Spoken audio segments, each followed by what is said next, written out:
Hey there, comic friends. I'm Travis. It's Comic Roundtable, and we got people on, lots of people. I want to start out with the kind of newish people that we have on tonight. So John Demand is back from Comic Book Look, of course, and he has guests with him. He's got the mighty bagging and boarding bad boy Mark. How's it going? Going good. Good to be here. Awesome. Awesome. So you're hanging out up there in what is it? Was the 5? What is it? 605. 605. That's right. Yes. The Dakotas. Yes, the Dakotas hanging out at the big con, right? SuperCon.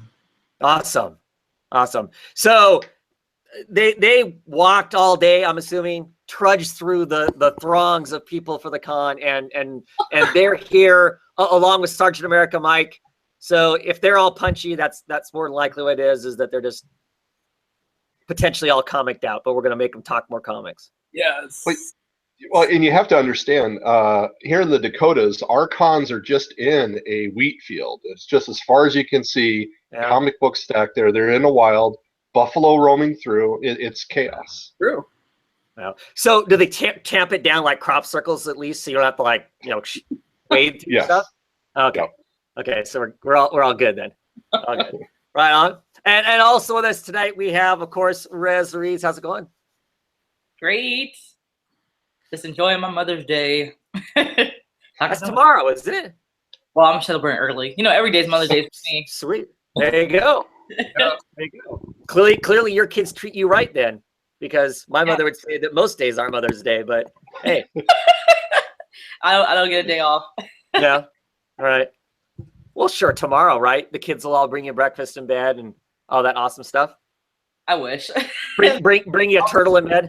Yeah. If I let them make me breakfast, I don't know what I'll be eating. Okay. Juice box and some Cheerios or probably chips and stuff. There you go. Right on. All right. Well, we're gonna talk some comics. So we flipped that imaginary 3-sided coin, landed on Marvel again. Wonder how that works that way. Anyway, so we're gonna talk some Marvel books. Who wants to go first? I'll go ahead and go, because I know that because I'm here, because we choose Marvel, because the haters will be here for me. I grabbed Avengers. As you can see, the infamous Iron Man has decided that he would allow the Avengers to join him. They will work for him. It's the artwork is switched from Del Mundo to Phil Noto, and it's still so beautiful. I love Phil Noto art. In this storyline, we have, like I said, Iron Man, the Doom, shows up and he tells them, I need this work done. And they're like, are you sure that you mean the Avengers need to help you? Because you're a bad guy. And he explains, he's changed his life and he needs them to go where he can't go. So he teleports them instantly without their consent. Spider-Man has also joined them at this point. And so Spider-Man's throwing up.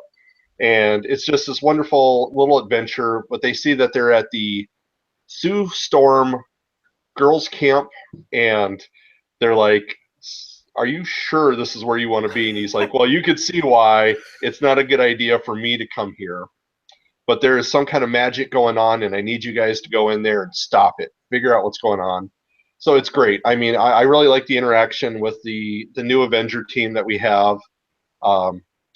A lot of this is focused on the new Wasp, Nadia, who is the daughter of Hank Pym and some Russian female scientists. So it's really been enjoyable to see her development as a character, and so I'm loving that. And so I won't give away the ending, but it is just a fun book. I love, and Mark Waid, I love that writing that he's doing. He makes it exciting, makes it fun. And since we still have such a high level of art, it's one of the few books I do want to pay $4 each month for. So is that book monthly? Because didn't it start out like every 2 weeks? No, it was because it was Del Mundo. I think they pushed the issues a little bit. I think Del Mundo was ahead, so they might have had them overlapping a little bit, like 3 weeks. Or was it doing the 0.1 or 0.2 silliness for a while? Yeah, there was those, but you didn't need those at all. I do remember that was your worry, and right. what the good part is so far this is not being pulled into Secret Empire. So, I Really? mean, I hope that continues, but That's shocking.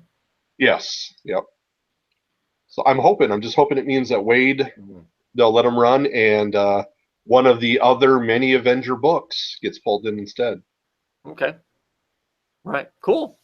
Well, that's that doubles up for you, right? Because you're reading the Avengers anyway, and then having And Doom in the it, Infamous right? Iron Man. Yes, Right. yeah. Both of them have been great books, and Noto's version of them is just as beautiful as Maleev's. So, Wow. yeah. Cool. Alrighty. John, Mark, you guys get Marvel I book? do have a Marvel book. All right, you guys, we're kicking it with X-Men Blue issue 3. Right on. Groovy concept. Issue 2 left us hanging with the concept of what is a mutant sentinel. So what is that all about? And then X-Men 3, the cover's fun. I love Sentinels. It takes me back to like the arcade game of playing Dazzler and fighting Sentinels that are the same size as Dazzler, which makes no sense. But Right. in here, the cameo that I did not see coming at all. Am I allowed to spoil things on here? Oh, go ahead. Oh, totally. Okay. Because it's on the shelves, right? So vote with your dollar. Vote with your vote. So with that, you guys, the cameo that blew my mind is this Nimrod Bastion cameo. So one, that's like two awesome characters in one. Master Mold 3, I lied, 3. But Bastion was really cool because that takes me back to the late 90s, early 2000s Operation Zero Tolerance run in the X titles. Was it late 90s? I think it was. I think, yeah. Yeah, it was late 90s. It was when I was in Japan. I was collecting that. So with that, just seeing him again, and the concept in this book is so funny because the mutant sentinels want to save mutants, but the team challenge is why, and then it's revealed that, oh, we want to replenish the population so we can start exterminating them again. So it's kind of a twisted mic drop of an X title. And you know, for having slept on X titles for a minute now, X-Men Blue and X-Men Gold continue to deliver for me. And this is the kind of stuff I liked about that storytelling. So the past 2 to 3 years, I'm good without that. But we're getting back into some good stuff here, you guys. So Marvel, I think, is finding some good situations here with this X-Men Gold and Blue thing. I think. So, Blue, is that a Cullen Bunn written Yeah. book? Okay. Yeah. Is it land on art? No, we have, I believe, Molina. Oh, okay. I'm horrible with names. That's cool. Yeah, Jorge Molina. Yeah. Okay. Yeah. I really hesitated, hummed and hawed whether or not I wanted to get those. I kind of got scared and decided not to because this is kind of the soup that the X-Men titles have been as Yep. of late. So I But recommend it, dude. I recommend Yeah. it. I love the old stuff up until the past few years, so I'm right there with you with the soup feel. But this stuff takes you back to where you want to be.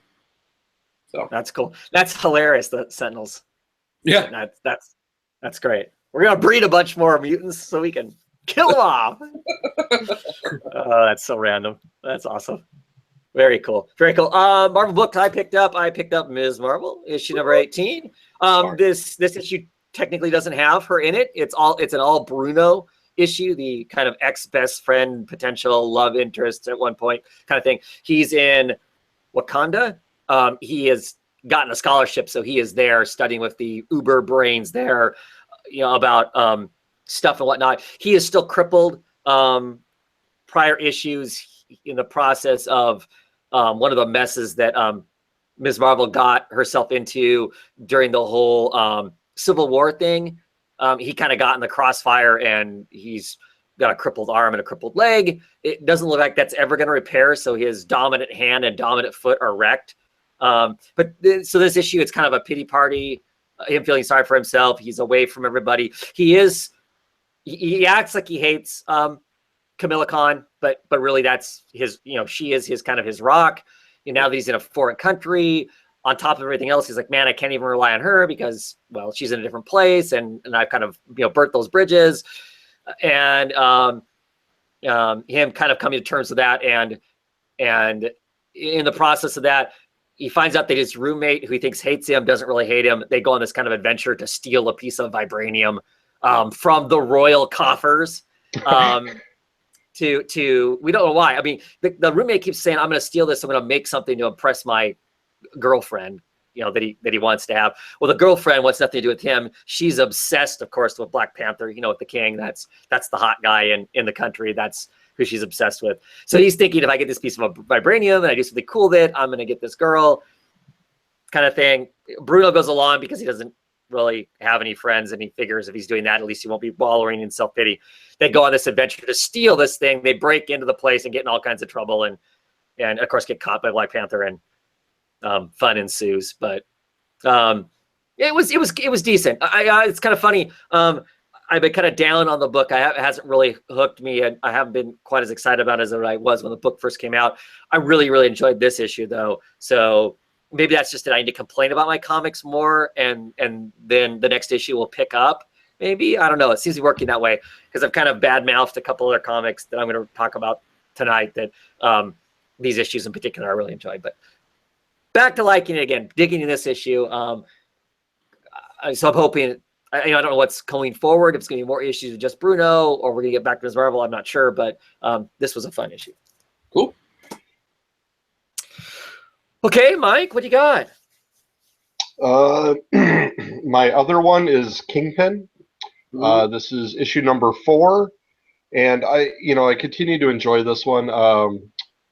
They did switch artist on it. It's Veldia, I believe. A little tough on the name.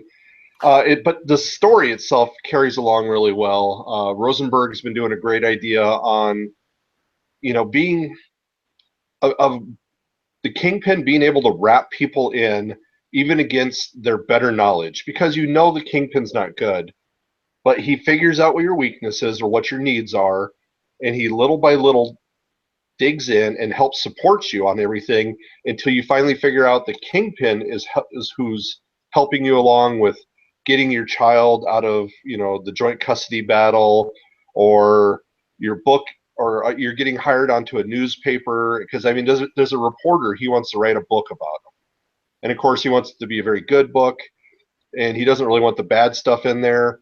So but he can't tell her that, because she's going to be an honest journalist. And that's what's great. But little by little, she's getting influenced, and she doesn't see it till as it already happens and it's past her. And she can't say no, because, she doesn't want to lose her child, doesn't want to lose her job. So it's really good about that kind of stuff. But then she gets into conflicts, like she gets kidnapped, and there's Tombstone, who she was recording a interview with him, and of course somebody gets onto her computer and puts it out into the media, well, I was scared as a child and stuff like that. And he's like, all these things I said to you in confidence. And she's like, listen, Tombstone. He goes, oh, Tombstone, we are like friends, that you can give me a nickname. And she's like, I'm sorry, Lonnie. He goes, no, don't call me Lonnie. That's worse. Call me Tombstone.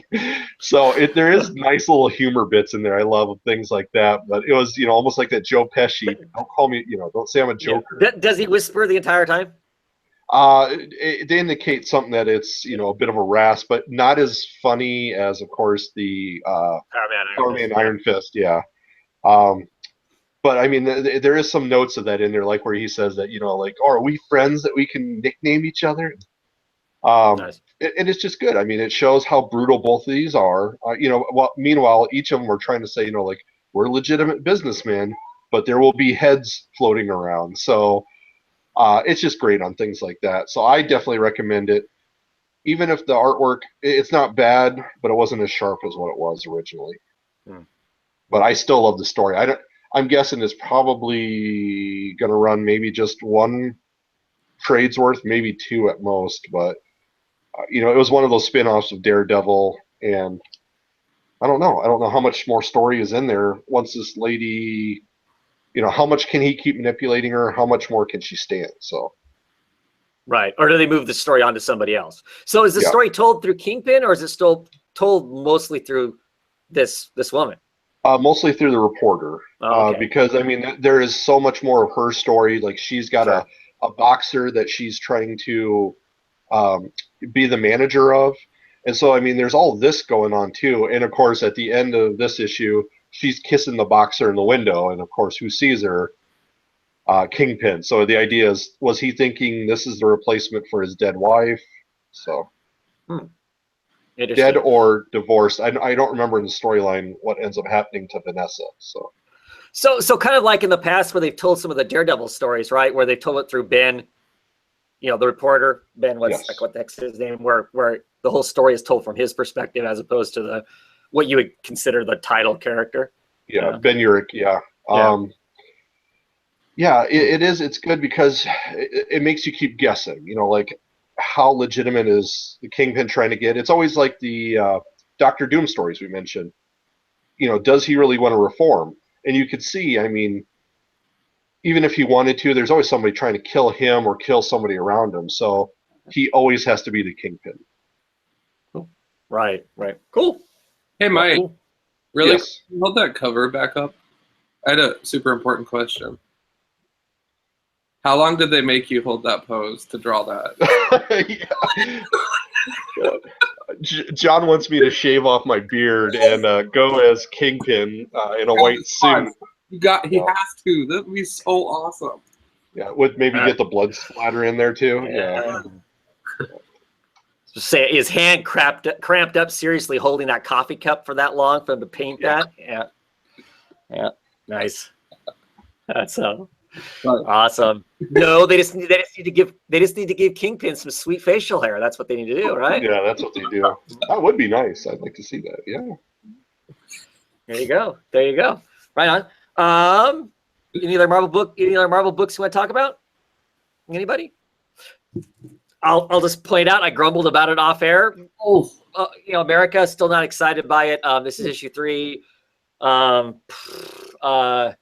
I just don't like the way it's structured. I mean, I don't, like I said, I don't know how much experience the people who are making the comic book have with structure of a comic book. It just seems really strange. It hops from kind of topic to topic in a really odd kind of a way, and I'm just not digging it, unfortunately. As much as I do like this cover, because it's kind of an old school X-Men cover, with her modern and her friends running across it. She does pop down in the danger room briefly.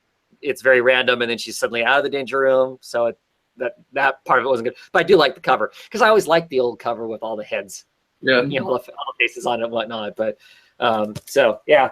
Were the heads to symbolize who was in the book? Was it always supposed to match up? Do you know? It usually did. I mean, it was whatever. I remember the books that I read back then. It was always, and if the team changed, it would change. If it was an Avengers book and whoever was in the book was in the profile thing. So, and I've seen old covers. That part there on the old covers, they would physically cut and paste that part in. And they would just cut out the head that didn't match up, and they'd, literally tape in, the new head on the cover art when they went to copy it and stuff. So, Right. Kind of a thing. So somebody drew all those faces, and then they just. Yeah. Do you ever wonder if that person got paid beyond the original art? I bet they didn't.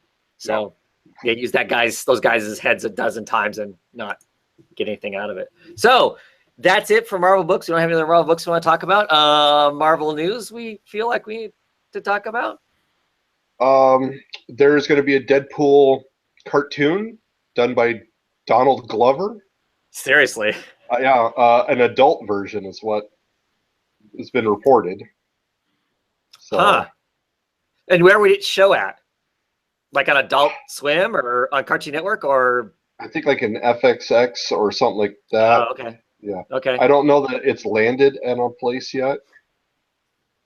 I'm fairly confident that's something I will give a miss. All right. Yeah, I just can't see myself. Yeah. I like Donald Glover. I'd be interested to see what he can pull off. So. I'm not a Deadpool fan, as we all know. So. Yeah. That pretty much takes me out of the. Yeah. Travis, you still have a chance. Shield has picked up season 5, so you could definitely start anytime now. Yes. I'll jump right on that. Yep. Clearly it must be doing well for them to keep. Yeah. Because it's not like they're using it to launch movies anymore. Which is kind of what it felt like when it first came out. That maybe it was just going to be that. So clearly must be doing something right, or Yeah. or ABC would quit throwing money at it. Yeah. So, I think it helped. I mean, they were allowed to do some new things, put in, not Knight Rider. It was that's what I was going to say too. Ghost Rider. Ghost yeah. Rider, thank you. Even though we would all love to see Kit drive That's on right. Exactly. him and Lola together. Yeah. But they're doing some things so that they're allowed to breathe, I think, and I think that helps. So Yeah. Cool. I do also know that they cast 2 New Mutants for the New Mutants TV show that's coming up. What? Yeah. Yeah, so it's one of them is the youngest of the. I'm pulling it up real quick on my phone. Game of Thrones, the Starks, the was it Maisie Williams? Oh yeah. So she is going to be the Wolfsbane, Oh, okay.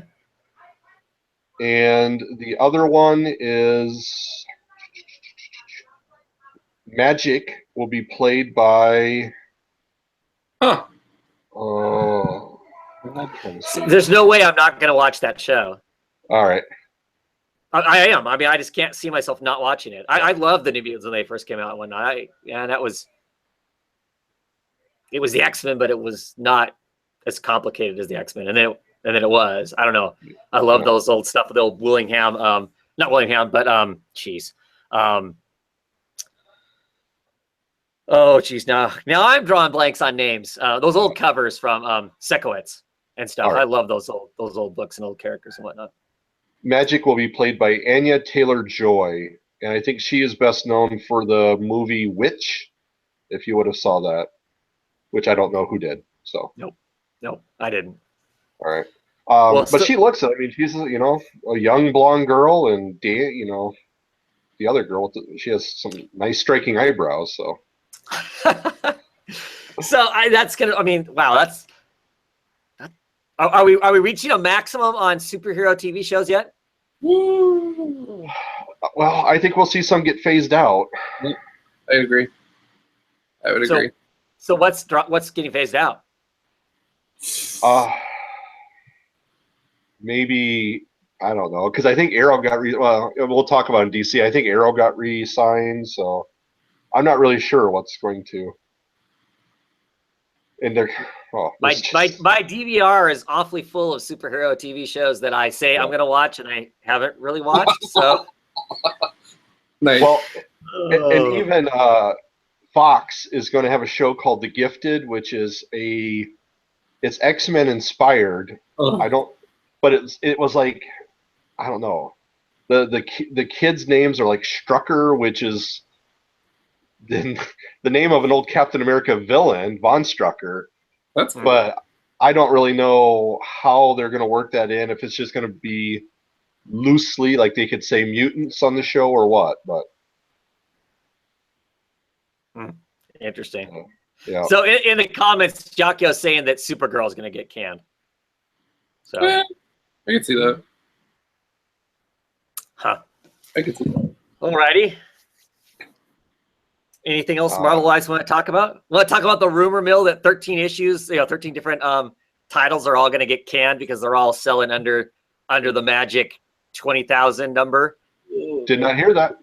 Oh yeah, you haven't heard that? Oh, okay. Oh, well, clearly you don't pay close enough attention to all the rumors flying all over the internet. Then, Yeah. everybody's talking. I mean, it seems like there's a lot of people are talking about it, and depending on your take, either you're rubbing your hands gleefully because it's going to prove that Marvel went the wrong direction. If you're anti-diversity, it's all the diverse comics that are going to get hosed. I don't know. For it is, I mean, some of those titles have been under 20,000 for a while now, but I figure a lot of them were going to go just because of the whole legacy thing, right? That's going to come up at the end of the year. I mean, isn't that another excuse to kind of restart everything? Take your Avengers back to number 300 or 400 and whatever it is, and John, were you here? Were you here when we talked about the numbering before? That's one of my main points. Yeah. Yeah. Absolutely. So, because I know you're big on the whole continuity and all that kind of stuff. Does this make a mess of collecting and continuity, or does it, if it went back to all these, Captain America being whatever number it is and the Avengers being whatever number, if it had continued to go on, like DC did with Detective Comics and Action Comics, if all his books went back to the original numbers, is that a good thing, a bad thing, or I just don't care? To me, it's kind of a hindrance because when you think about a collector, you're like having to remember all these nuances in your collection. So if I feel bad for like a detective collector, like, oh, issues 100 through whatever, 1 through whatever are solid numbers, but then for 4 months we did this. It's kind of like how they did the Thunderbolts run with that weird wrestling or boxing story. Yeah. Like I remember when I got the whole Thunderbolts run, I was like reading it, and then it got to this weird stuff with chicks on the covers, and it was the strangest thing ever. And I was like, my favorite book just took this weird direction. So, getting familiar with that kind of stuff. And then the new Thunderbolts numbering they did for a while where they had 2 numbers on them. What is going on? So it's I don't know. For me, it's a nightmare, but I like things orderly. I like them alphabetical. I like them in order.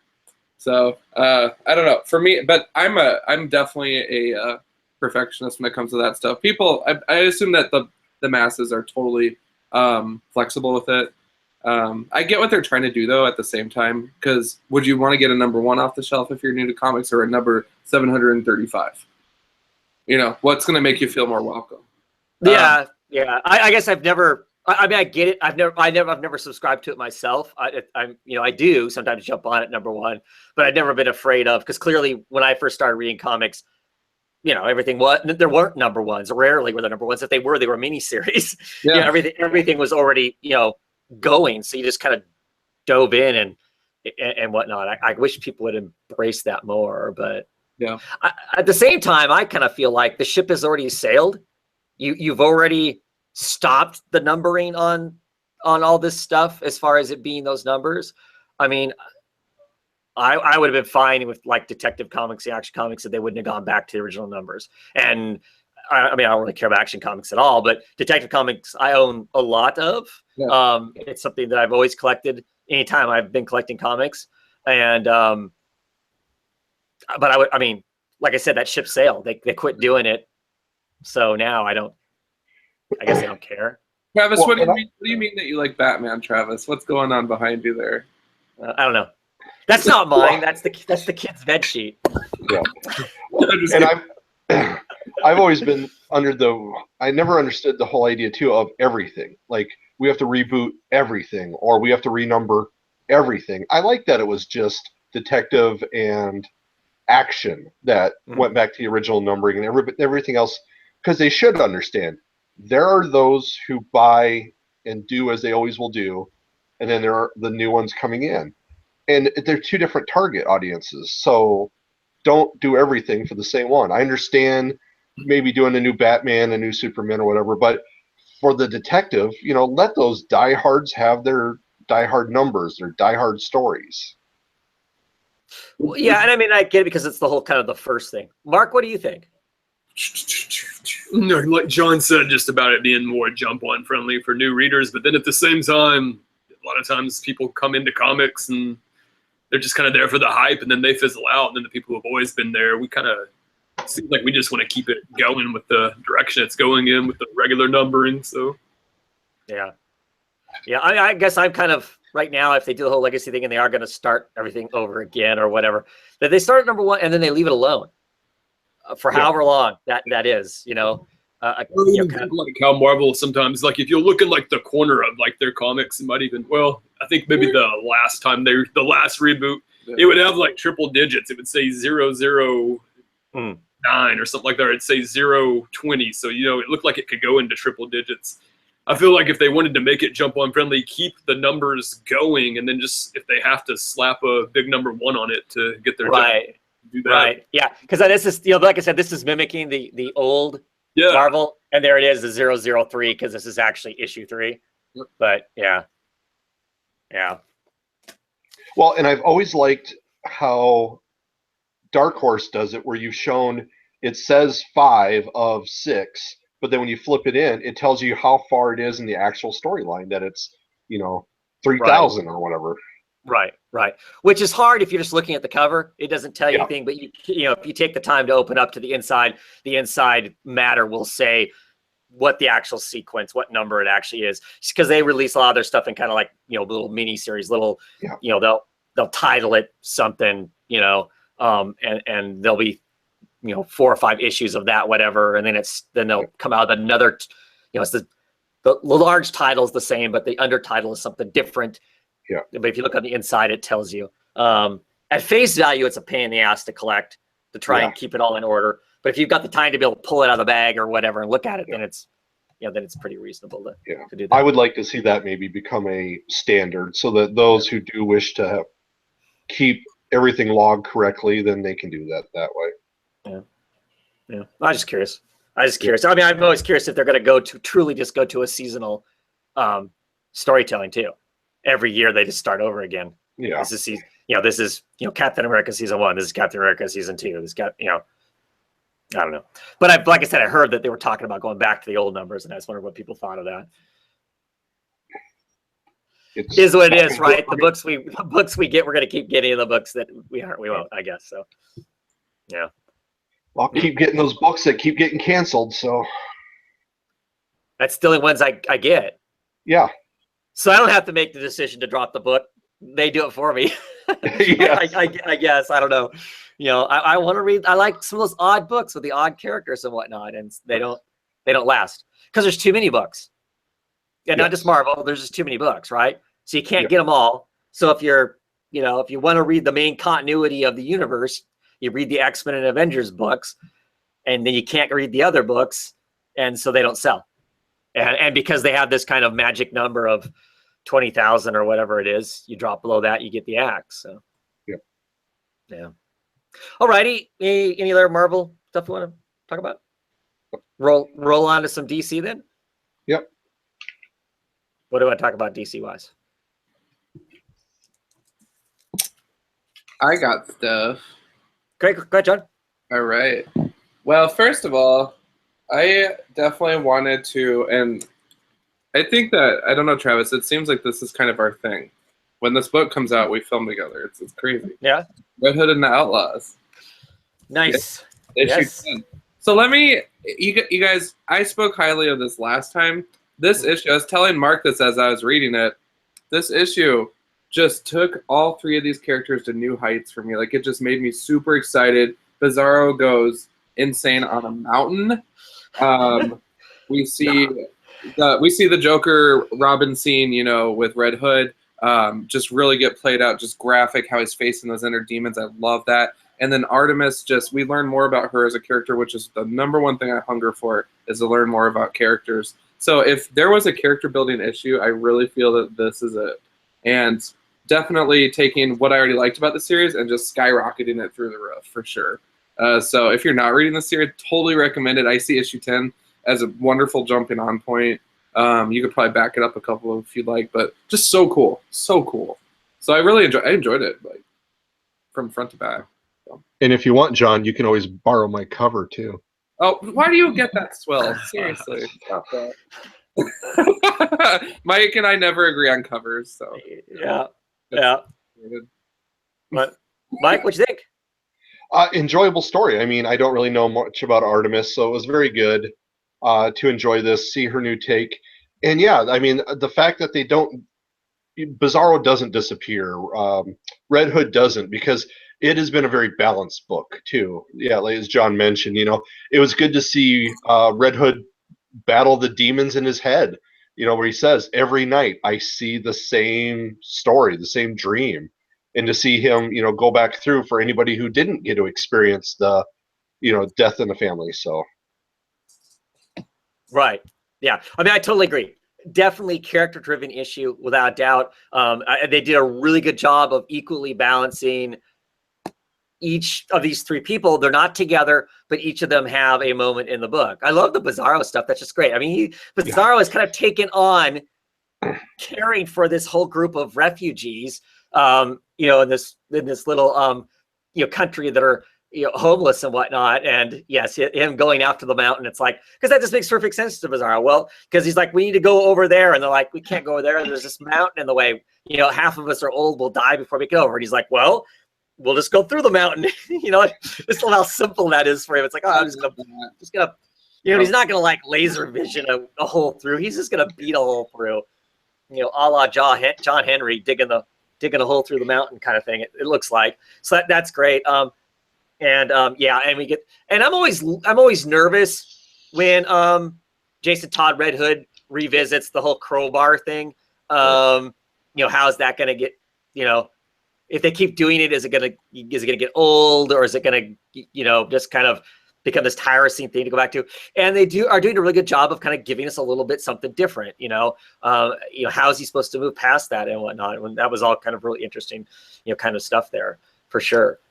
And the Artemis stuff is exciting. This issue was, fairly quiet as far as like any big, huge drama goes on. But clearly, next issue is going to go nuts because, of course, they use science. They gene splice and created a whole other Amazon that can use the Uber bow, and I would assume next issue violence will ensue. So, just really great stuff. And I, and I guess I had to keep talking about it because of how bad I was down on Lobdell, the writer of the book. In the past, this book has been tragic. Like in the New 52, it has had moments that you're just you read it and you're really embarrassed to have read it. But it had these occasional moments that were really good. In this, the Rebirth stuff, he's just been hitting the good moments, which has just been awesome. Yeah. And Dexter Soy's artwork's been great in it too. All of Yes. Solid stuff. Yeah, for sure. Did Lobdell comment in the comments? What was that? Did Lobdell comment in the comments? No. All right. I figured he was watching tonight. So. Oh, okay. Right. Well, one of these times he's going to see it. He's going to see me apologize for beating him up. So, yeah. Of course, that'll be the time that the shoe will drop. I don't know. So I'm gonna stick with the whole Bat-ish kind of family stuff. Yeah. I'm gonna talk All-Star Batman. Yes. Sweet. I'm not the one reading it. So this is one of the other books that I talked about how I've been kind of hesitantly kind of thinking maybe I'll drop it. I'm not feeling it. It's starting to frustrate me. All those kinds of things. I love this issue. Issue number 10, First Ally, because of course, maybe because it's Pennyworth centric. So I love Alfred. Scott Snyder writes an excellent Alfred, which so I'm all in on that. It was lots of fun. Love Albuquerque's artwork in the first half of this, and I love young Alfred. Alfred's just awesome. I mean, there's this whole kind of thing of them, the police chasing after a mask. We don't necessarily know that it's Alfred. Maybe in England they're chasing him across the rooftops, and he escapes, and he's being all brash because he jumps off the roofs onto a bus, and the bus is driving away. And he's thinking, I've escaped. He stands up and gives the cops the finger and then gets beamed in the back of the head with a street light. So it's pretty funny. Mm-mm. And I really dug the backup issue, the backup story, which I wasn't really kind of excited about the whole Duke backstory that's been going on all this time. But Albuquerque writes the backup of this, and that was kind of cool too. Yep. Batman going undercover, acting like he's part of the Russian mob, going to Russia and whatnot. It's been kind of cool. Yeah. John? I just wanted to call out one moment where, how sometimes you're reading and then you get caught up in the moment, like you're watching TV or watching a movie or something, like, oh my gosh, what's going to happen next? And so that was when he walked in with the painting in hand, and then the panel shows them just loading their guns, and Alfred's freaking out, like, Bruce, what are you doing? And then it turns out he had a plan with the way the painting, I guess, it was made from a ship's broadside. Yeah, so totally being able to deflect bullets, and he calculated all this stuff, which that's typical Batman, but I'm just not used to him without the cowl as much, I guess. Right. And so for me, I was just like, what is going to happen? I keep reading. Yeah. So for me, that wow factor as a reader, you get that once in a while, and that was this issue. So yeah. I'm glad you're sticking with it, dude. I've had a really good time on this series. Then again, I do love Mr. Freeze, Poison Ivy. Sure. Well, yeah. Well, see, I I liked all of that last bit up until it got to the end, and then at the end it was just kind of the end result of it to me landed a little flat. The kind of the threat of Ra's al Ghul, and I don't know. To me, that part of it didn't really set all that well with me. I guess. But yeah, that moment you're talking about in there, that was awesome because of course he goes into the situation as Bruce Wayne. He's being himself. He's there with his money and stuff. And of course the bad guys don't think he's Bruce Wayne because Hush is in the book also. And of course he gets there and they're in Miami, and Miami's crime lords have one rule: no Gotham criminals allowed in their city. They all get together, they all team up, and they'll beat up any. So when Bruce goes walking in there, they all just know he's Hush. And he's like, they call him out as being Hush. And he's like, no, really, I'm not. And that was just like, you're like, oh crap, because he doesn't have any special weapons. But of course he did because he's Batman, right? So yeah, it's fun. So the other thing about this book I wanted to call out really quick was just the quality of cover again. Yes. Love it. Yeah, it's a stiff, cardstock, whatnot. Now the book is $1 more. It's a $4.99 book, right? Yes. Yeah. Yeah. It's $1 more, but you are getting more pages in it because it has that backup story. It's got the 20 full pages of the regular, which most books are, and then it's got the backup story. And yes, it does not melt in your fingers. You'd have to lick them a lot. That's the only thing I miss about the All-Star is the actual cardstock for the cover. Yeah. But yeah, sure enough. Anybody got any others you want to talk about? I've got more, so. I got Detective. Okay, right on. Yeah. This issue is pretty darn good. We see a lot of things happen. Mm-hmm. Pretty cool seeing Orphan, aka what's her name? Cassandra. Cassandra. Cassandra, seeing her actually stand up to her mother again for the second time, and coming super close to defeating her. When right then in that moment we see Ra's al Ghul come in. we see it come in and completely just kill her. Just kill Shiva. And from there we see he gives this whole entire speech to Batman about how he deserved the last shot, and how I guess he was just kind of alerting it to him that his plans for Gotham is not over, that his money has been spent all throughout Gotham for many years, and that he doesn't intend on letting it go anytime soon. His investment, letting it go anytime soon. Of course, while Shiva was dying, she whispered something to Cassandra, and I think Cassandra is definitely going to be making some plans to go ahead and get a revenge on Ra's al Ghul. and something else that happened with Kate was a little side. There's a lot of stuff going on. Like I said, Kate and her father. We see Kate apparently not die from her wound. Right. Shiva, and then we see her actually start healing, and we see her without her wig. Because that's I told you I didn't know that she had short hair, so that was kind of cool to see that, and see that they're still on a search for her father because they believe that he's somehow connected with the whole entire situation that occurred. There was other things going on too in the background with her father and his crew. They're almost like we're going to come in at the same moment where he realized his daughter was still alive and not dead, and he pulled all his soldiers out at the last minute, so that because they were going to plan on just destroying everything within that tunnel, I suppose, where everybody was at. Right. Realized that she was alive, and he decided to kind of renege on everything and pull everybody out and then disappear. So now they're trying to search for him. I don't know. It's a lot going on. I liked it. I really liked the issue. I liked seeing what's going on. I like this whole now Batman trying to figure out what he can do to fight Ra's al Ghul, but I don't know how magic's going to be really anything that can be introduced into this world. It seems so street level. I don't know how magic's going to fit. I feel like Ra's al Ghul really doesn't fit this world sometimes. Yeah, right. So at the end of it, there's this kind of we clearly got to do something else to fight this, and Batman mentions magic, which is curious for Batman. Not that he doesn't use it if there are people around him that can. Yeah. But it's not usually a go-to thing for Batman to. Maybe they'll have a crossover with Doctor Strange from Marvel. Oh, there you go. I'd buy that. Yeah, I know, right? I'm just gonna put that out there. That would Yes. Yes. I'd be all for a buy on that. So, Don, what did you think? Honestly, I agree. I love this issue a lot. One of the moments I wanted to call out was actually Clayface carrying Kate out under the guise of two ninjas. Right.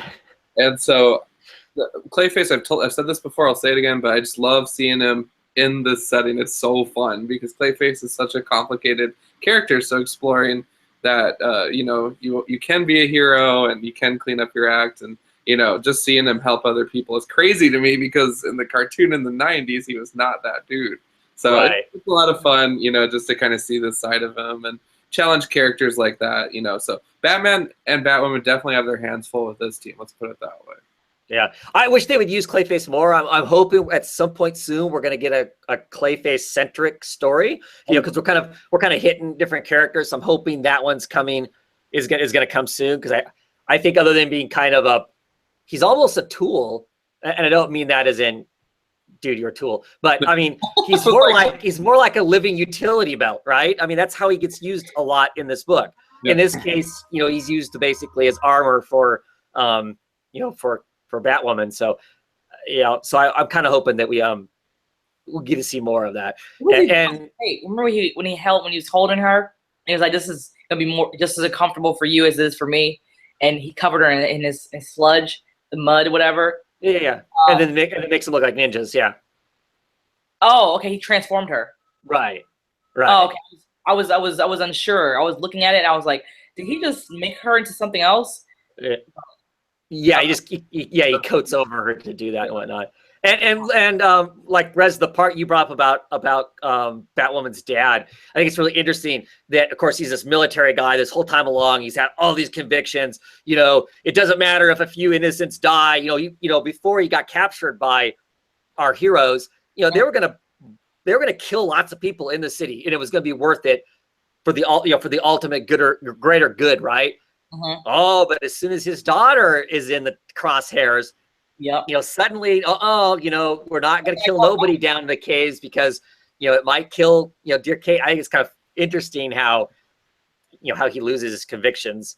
It's really easy. Call him out, right? That guy. Yeah. Kind of. The tech guy was kind of calling him out. Yeah. Yeah. Yeah. I still like Cassandra Cain in this. I think she's great. I look forward to more of her character. It feels like she's grown. Other thing I really thought was hilarious is, of course, you talk about Roz taking out Shiva, right? Mm-hmm. Typically, when these people all get in fights, it's some drawn out, sword fight, right? Mm-hmm. No, he just pulls up an M16 and caps her. so I just thought it was hilarious because it's so unceremonial, I'm going to best you in battle, all that kind of stuff. Drama that we see build up in these kind of comics and whatnot. Nah, she just needed to be put down, so he just shot her. I don't know. I just thought it was kind of funny. I thought it was crazy. Batman seems a little darker than I usually feel. Like when I read the Batman, it gets dark. It does. There's some times where, but I was like, dang, she just straight up died. Because there's moments where there are people who, like, remember when they were trying to find out if anybody was alive when her father and the tech guy were scanning the area, and they were like, oh, these people are still warm bodies, they're still alive. And he was like, well, who would leave them alive? So, there's moments where people are left alive after they're fought, as Batman fights them to go off to jail. But then you see someone just get murdered in cold blood like that. It just... Yeah. Is she really dead, though? I don't know. I don't know either, but, Yeah. Sandra's on the warpath, that's for sure. Yeah. Yeah. For sure. Anything else you want to talk about? I have to talk about this. Bug! Which cover do you have? Do you have the Paul Pope cover? I sure do. I love me some Paul Pope. Oh, nice. Nice. Very nice. I love I'm a huge Michael Allred fan. Like, I love Michael Allred. Mm-hmm. Nice to see the whole Allred family on this. Literally. but I have to say I am super confused as to what Bug is, because I've never read anything but Forager, whatever you want to call it. So I'm jumping into this so new, like a newborn, and reading this. Okay, we have Bug. He apparently cocoons out of this cocoon thing, and he comes out of it, and he's stuck in this dream state. He doesn't really know he's in a dream, but I guess after being attacked by so many different people and fighting them off, and he keeps calling people. What does he keep calling weirdies? He keeps calling people weirdies, and like, yeah, get off me, weirdies, and fighting them, bow, bow, bow, begging them off, and then he follows this ghost girl and a teddy bear, and then he helps him set up a dominoes thing. And then the ghost girl disappears after he helps her assemble the dominoes motherboard, and then he encounters this one guy named what the hell is the guy's name? Some other superhero. Sandman, which I was like, this is not Sandman. Oh yeah, this is the original Sandman. Yeah. Yeah, but I was like, this is not Neil Gaiman's Sandman, you know? Yeah. I was like, this is not. But he encounters Sandman, and Sandman explains to him that, you know, he's possibly dead, and that's a huge problem for them because I don't know. Apparently, the nightmares come into the real world and take over, and that's a really bad thing. And they keep waking up and re-waking up in the dream, like they, you know, it's so strange. I'm like, what is this? This is crazy. I liked it. I enjoyed it. I read it. I didn't have any problems with it, but it was just so strange. It's very good that it is only 6 issues long. Let's say that. Because I mean, okay. So most people don't know who the hell this is. I mean, to be quite honest, it's one of those kind of things. Unless you're a Kirby Forever People fan, you're not gonna have a clue. And even if you are a fan of that, this is still such a minor bit, kind of a character, you know, kind of a thing. The way they have him talking, where he's calling him weirdies and whatnot, so it almost sounds like he's a la, you know, late 60s, early 70s. I think that's Lee Allred, the writer, is using basically kind of the hip language that the Forever People used back in the early 70s and whatnot. I think they're just kind of playing with that whole, you know, keeping him true to the Kirby-esque, that era of those characters. I think is a lot of what that is. I'm not sure we're supposed to 100% know what's going on. Okay. You know, he just gets into weird stuff and whatnot, and they're going to just make it as weird as they can. I think ultimately is what it comes down to. They achieve that. Yeah. No Yeah. issue. Yeah, and that's Sandman. That's the original Sandman from way back and whatnot too. It was fun, but it for me, it is, of the Young Animals stuff, it is probably the weakest as far as it being a story you can ride along with and not kind of go, okay, I'm just going to read this and roll with it because I don't know what else I'm supposed to make of it at this point. You know, kind of a thing. That's really what it is. You know, if you're a Mike Allred art fan, it's a blast because it's so, you know, Allred's. I mean, it really is. And so it's a fun read for that and whatnot. It's not a book that I would just go, hey, you know, general comic book reader, you should go out and read this book, because I don't know that you would get anything out of it other than frustration. So No, sure. yeah, but I mean, I still thought it was fun, but it's not a book that I would go, holy cow, everybody should be reading this, you know, kind of a thing. Where I'm still super high on this book. Oh yeah. Shade the Changing Girl, which is a book I would say go. You know, we're on issue 8 now. Go pick up that first trade if you haven't read it yet. It's just a great head trip.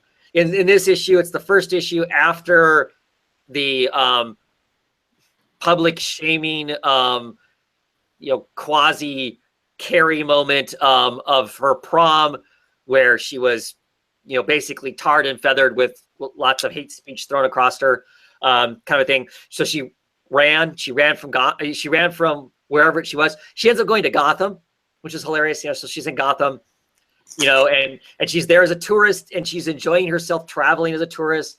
So she's doing all the tourist things in Gotham.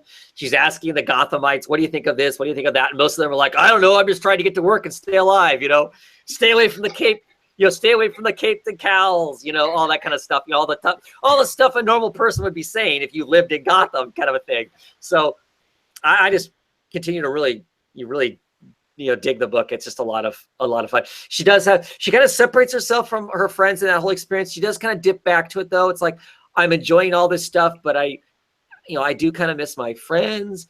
And then I wondered if we were just going to like, that whole storyline was going to go away that we'd read up to this point. But towards the end of this, we go back to her friends that are back at school. River is scolding Teacup because Teacup basically, acted like her friend and then basically threw her under the bus. The ex-boyfriend is like, no, she's changed. You guys are the monsters now. And they're like, look, we're just putting her in her place and letting her know she's not going to be the boss anymore. So that means we're going to go back to them at some point, you think, Rez?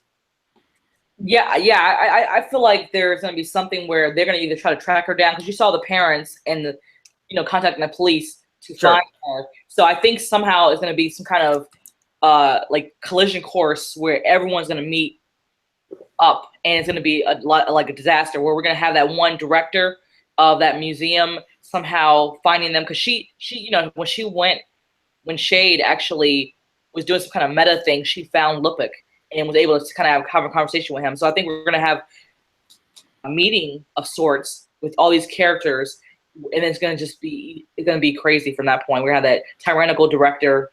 We're going to have the friends Teacup and River, and then we're going to have, of course, Shade, and maybe even Megan may come back somehow. I don't know, but I think there's going to be a lot of disaster and craziness culminating ahead for this next plot. I'm enjoying it. I really like Shade. It's like one of my favorite titles from the DC Animal besides Doom Patrol.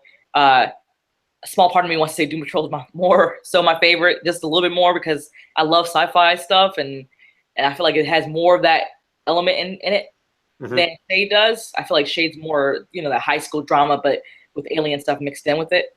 But I really, really do recommend this for anybody wanting to jump into DC Young Animal Blog. It's very, very, like I said, it reads very melodical, and it's very, very psychedelic, and I like seeing their take on Shade. I read Shade, the Changing Man. I loved it. So then seeing this adaptation of it, it's really nice. Seeing a reintroduction of this character, but in the girl form. Mm-hmm.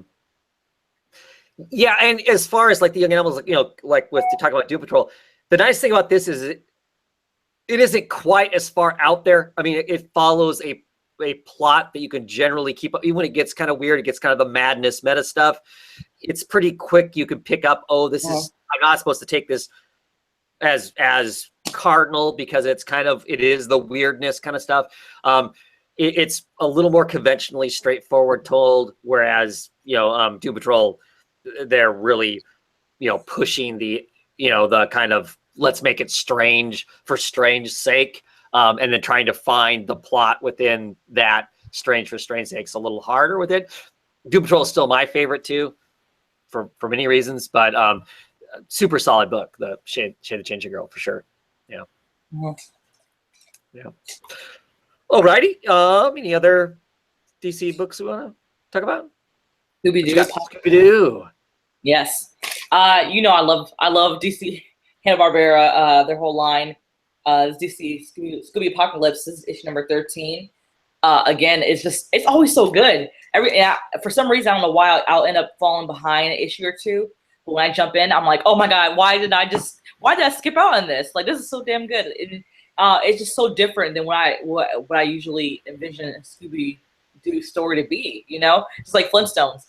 You think Flintstones would be all cartoony and stuff, but it's just so it's so lovely. And then you read this Scooby Apocalypse is so grown and adult. I'm like, oh my gosh, they're cursing in here, and they're like a lot of adult themes in here. I love it.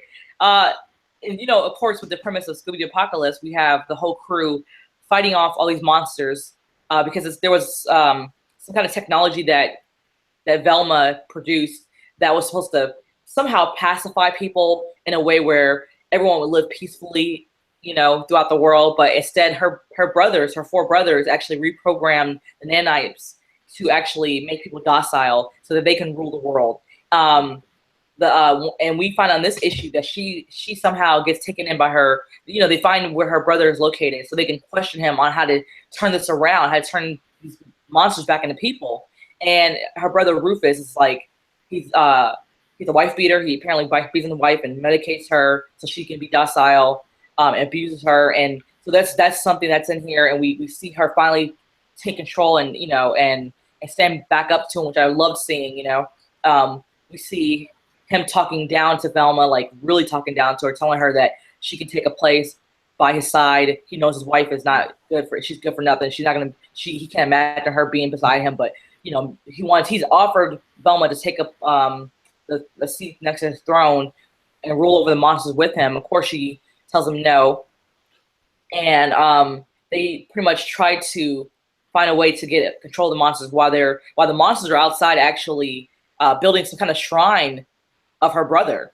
It's so crazy. Like this whole entire situation is so crazy because the monsters they're trying. Her brother has control of him to where they're doing things for him and they're worshiping him, and he sends them out to kill people. He actually killed his other brother, which she finds out later on. He should have murdered her. First, he tells her that the brother had killed himself, but really he killed him right in the next room. And from there, she attacked him, and the whole entire team left. And it looks like the whole building was set on fire. I don't know if there was some kind of explosion or something. I don't know if he made out alive or not, but it was really nice to see that Velma's brother was alive and seeing how he was and seeing her get control of the situation and seeing the wife stand up to him. It was really nice. I really like this issue. Really good. People dying in Scooby-Doo. What's that about? Yeah, I know, right? I know. Like he blew his brother's brains out right there at the computer. And Who does the art on that? let's see, John DeMatteis or either Inglesam. I'll always assume it was DeMatteis, but And that's the same person who's been on it the whole time, right? yeah, it could be Inglesam because he did the art on one of those Commandy issues, and the art looks very similar to that. Yeah, I think that's who the artist is. I think Giffen and DeMatteis are writing it together, but then Right. Yeah, DeMatteis is a writer. The two of them write a lot of stuff together there. I know him to be a writer, but I thought for some reason he was illustrating at the time. Yeah. I was thinking that Howard Porter did some artwork on early issues of that, maybe too. Of the Scooby-Doo Apocalypse, I think. I don't recall, but I do. Yeah. This is a really good book. Has to be. Have you seen that stash and beard that Shaggy has in that thing? Yeah. Some pretty nice for sure. Alrighty. Any other DC books you want to talk about? All out. Okay. I will quickly talk Wonder Woman, the next issue of the God Watch. Still really good story. I was thrown a little bit. There's a different artist on this. I think I've been told this might be one of the ongoing artists when the book takes off with the new creators on it. The art was all right. I mean, I don't think it was bad, not as good as what it has been. It's more of a youthfully, styled kind of a thing. This story part felt out of place too. I kind of forgot whether I was reading the very current stuff or the kind of throwback stuff. And this is actually a throwback issue that gets them some of the information they need about Wonder Woman. Wonder Woman it's like 8 years since she's been in the world of man. She's at a charity auction. She is the date. She is the final date that is being sold. That you can, pay X amount of money to go on a date with Wonder Woman for the night. It is bidding between Lex Luthor and Bruce Wayne are the ones that are both bidding. And it looks like the intention is that Bruce Wayne is going to win it, right? Because then she doesn't really have to go on a date, really, probably, or she can fake it easier with Bruce than she can if she's going to go on a date with somebody else, kind of thing. And our doctor, our kind of quasi villain of this story, ends up outbidding Bruce and Lex Luthor by like $5 million. I mean, she spends like $15 million to go on a one night date with Wonder Woman. And really her reason for doing that is she's gathering information. She's being sneaky. She wants to learn about the rope and stuff like that. So she stages a hit on herself, and that of course Wonder Woman saves her and gathers up some secret information because they're trying to figure out how her lasso works. And her lasso, somehow they've got figured out that it is somehow connected to where she's from Themyscira.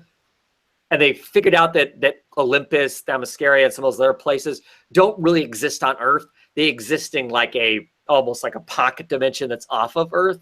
That you got to figure out, have to know how to open those portals, and that's kind of the information they get out of this issue. So it was interesting. It was interesting once I realized, oh, okay, this is the time frame we're in, because I wasn't 100% sure.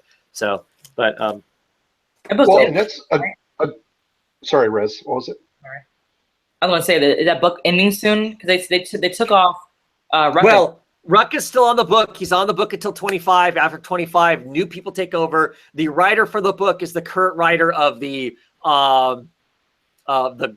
young kids book, the girl superheroes, teen supergirls. I can't remember what it's called, the actual thing. That there's that cartoon and whatnot. She's the main writer for that. Mm-hmm. She's going to take on the book and be the writer. One of the artists that has something to do with that is going to be on the book part-time too. So I don't know how the art sharing is going to be, how the storytelling is going to happen. Because, right now it's almost like you're reading, because this is a double ship book. It ships twice a month. Right now you're almost reading two separate Wonder Woman stories that are kind of slowly dovetailing together. I don't know what it's going to be. Thank you, Longbox Review. It's DC Superhero Girls is what the name of the comic that she writes is. She knew everything over. So I don't know how that story's going to go. I'm to start out with, I was kind of like, I was okay with the fact that Rucka and these artists are leaving and new people are taking over. And I started out with thinking I'm fine with the person who's taking over because at least they write other comic books. But now I'm starting to get this very uneasy flashback feeling to the New 52 run when Cliff Chiang and Brian Arozio were doing the book. And I really, really liked it. It was this kind of different take on Wonder Woman and all this different stuff was really cool. And then the next people that took over, for me was so horrific that, I say the book ended at 36, even though it ended clearly at 52 or whatever it went to. So now I'm starting to get uneasy feelings that the book is going to go really south. That there were people who were really, really dedicated to making this a great book. Not to say that the new people aren't either. I shouldn't say that, but I don't know. I'm nervous. I don't know how you follow up, these people's work. I feel sorry for anybody who's doing that. So I don't know. I'm a bit nervous. What were we going to ask, Mike? Well, I like the idea of exploring the weapons and to be able to look back, instead of having to do another origin or whatever. And I see it so often with Thor's done that way, where if you just explore a weapon or something like that, you can tell part of an origin story or a flashback or whatever without getting into 5 or 10 issues of the same stuff over and over again.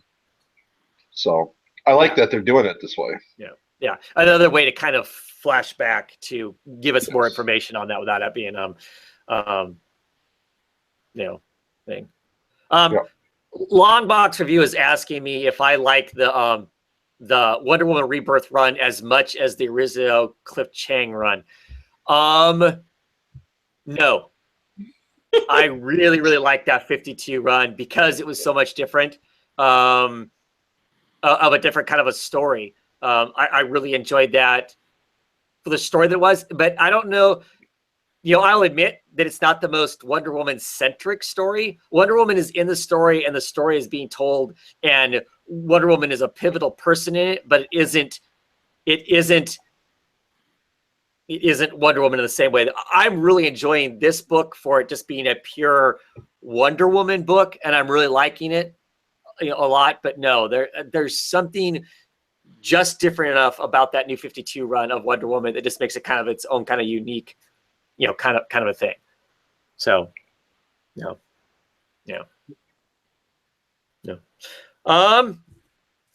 Quickly mention these two books, two super books, Superwoman and the New Superman. New Superman continues to be a lot of fun monthly book where we get this, Chinese kid who's got Superman's powers. Oh, sweet. I forget you read that, eh? I just haven't read this issue though, which is why Okay. I'm quiet about it. Okay, I won't say a whole lot about it, other than it's just lots of fun. And this one, he's doing the whole speedster thing. He latches into his connection with with being able to run. So of course you have the classic Flash versus Superman, who can run faster thing go on here. So the two of them are zipping around China, trying to beat each other to places and whatnot. And that's a lot of fun. We get kind of a Godzilla creature moment in this too, which of course, if you're in China or Japan, you need to have that happen, right? I guess. So it's fun. It's just a really great book. Way more fun than I expected the book to be when it first came out. I was kind of suspect as to what it was going to be, and it is just a sweet book. It's just a good, fun, youthful guy figuring out how to be a hero, figuring out how to be a decent person, figuring out how to be, his version of Superman, and it all just works to be a lot of fun. So, is that Shazam coming through the wall, or who is that? No, I can't tell you. Oh, because all right, okay. You can spoil it. It's okay. Oh no, Right. It's another Superman. I'll say that, and it's not the current Superman. It's another Superman that's being constructed by China, and it's one that they really didn't want to use, but the situation's gotten out of control, and they think they have to unleash the bomb. So basically, envision a Superman that you have zero control over, and a lot of impulse issues. So next issue will be exciting. So, was concerned about Superwoman, new writer on the book. I still haven't figured out whether they're permanent or not. Perkins, Wonder Woman has lost her powers, so what are we going to do? The last two issues were seriously mired down by the whole Superman Rebirth stuff. It just kind of jacked this comic up, made it very frustrating. I was really frustrated with those two issues. This issue is pretty decent. During the whole crisis for the last actual storyline, Steel, his niece is she's a robotic expert. Also, she can make a suit. She can make suits and stuff like that, just like Steel can. And she made a suit to help Superwoman focus her powers better. Well, she's lost her power during the whole rebirth thing. She loses all power. She's just a regular person. But for whatever reason, the suit was designed specifically for her body, her biochemistry, her all that kind of stuff. It still seems to have some residual energy when she gets near it. So they put it on, just kind of test it to see what happens. And lo and behold, it locks into her, and she has actual powers again. She can almost basically be the equivalent of who she was through the suit, because the suit somehow either brings out what little bits left in her, or it just remembers what it's supposed to do and does it. We get kind of a trip down her memory lane and psychosis. She's not mentally healthy, really. She's under a lot of stress. She's anxiety ridden and all that kind of stuff. And she's kind of put in a room to see if they can test the suit, and that kind of pushes the envelope, and because she's kind of back on it, and this wasn't a bad issue. I did enjoy it. So, and that is it for my DC books. Got any DC news? I got one thing of DC news I'm super excited about. All right. Tom King and Mitch Gerard.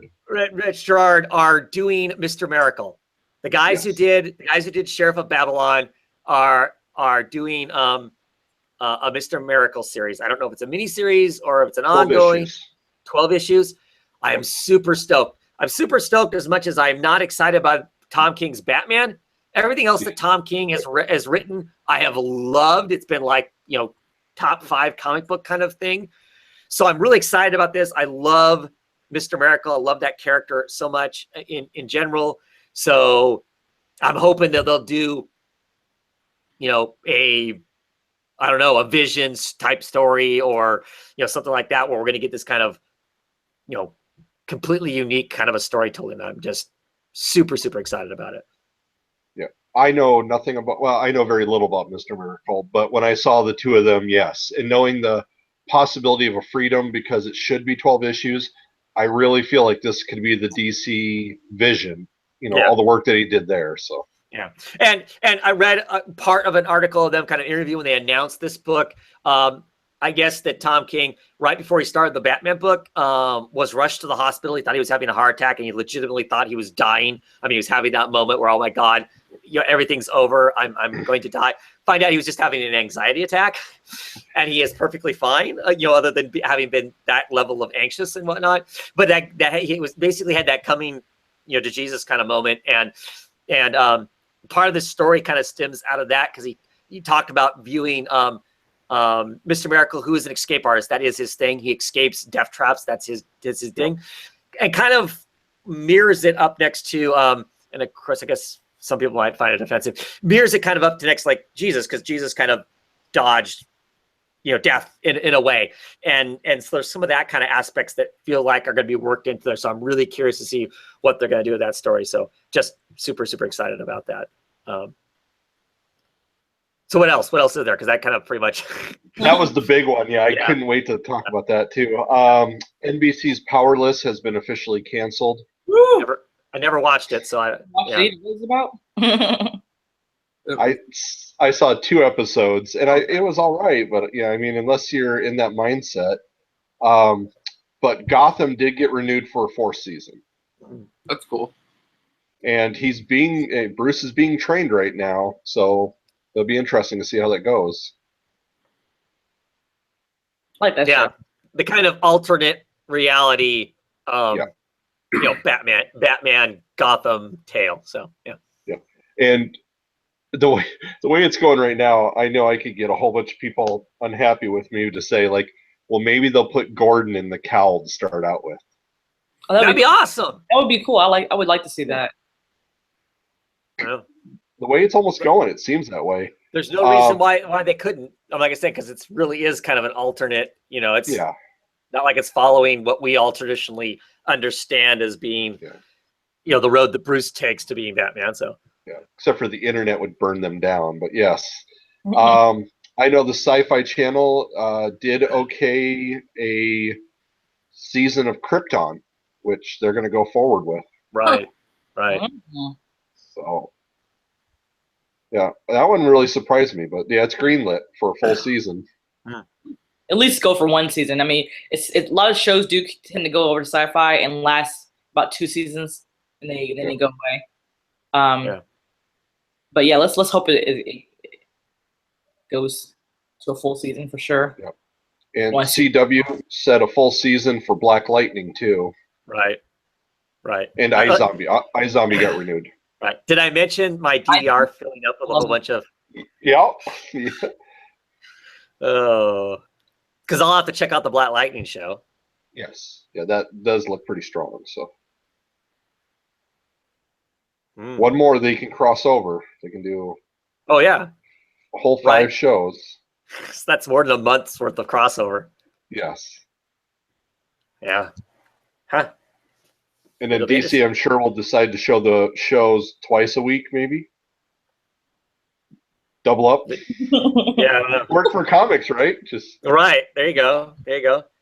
I think they should just put them all on one night, though. The CW, they should all just be on one night, so I can just sit down Wednesday night or whatever night it is. That night's just done. It's just until you miss it, and now you're 5 to 6 shows behind. Yes. No, it'd be awful. That'd be awful. Yeah, I know.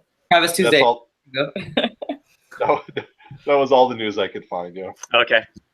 Yeah, I haven't seen any other the other thing that I heard was with the DC books, the Batman All-Star is finite. I mean, it has an ending because Scott Snyder is going. It won't be on, quote unquote, won't be on a Bat book, even though of course he's writing all that dark engine and dark whatever the hell is. They're going to do all that event stuff that's going on. So clearly he's going to be writing some Batman in that. But yeah, that he is. What we're on issue 10? Was that what we were on? Yeah. Like 15, I think, is the start of the last arc. Like that's going to be the Sean Murphy stuff. Drawn, I think. So, I mean, it's not like it's tomorrow that's ending, but like maybe by, the end of the year, or we get into, not very far into next year, maybe, that it's going to be the end. I wasn't sure, because I thought this thing was going to be a short kind of a thing. And then suddenly, he was talking like it was going to be, I'm writing Batman Forever, kind of thing. All-Stars going on forever. And now we've heard that that's not really the case, that it will end here, in 7-8 months, I guess. Because he's still kind of one of the editors of all the Batman stuff, isn't he? Oh, no, he's not. But I mean, he's kind of the go-to, make the plan kind of thing. He's still the person that seems to be in charge of that kind of a deal. But yeah. All right. Yeah. All righty. No other DC news? We want to talk some independent books? Sure. That expression, though. That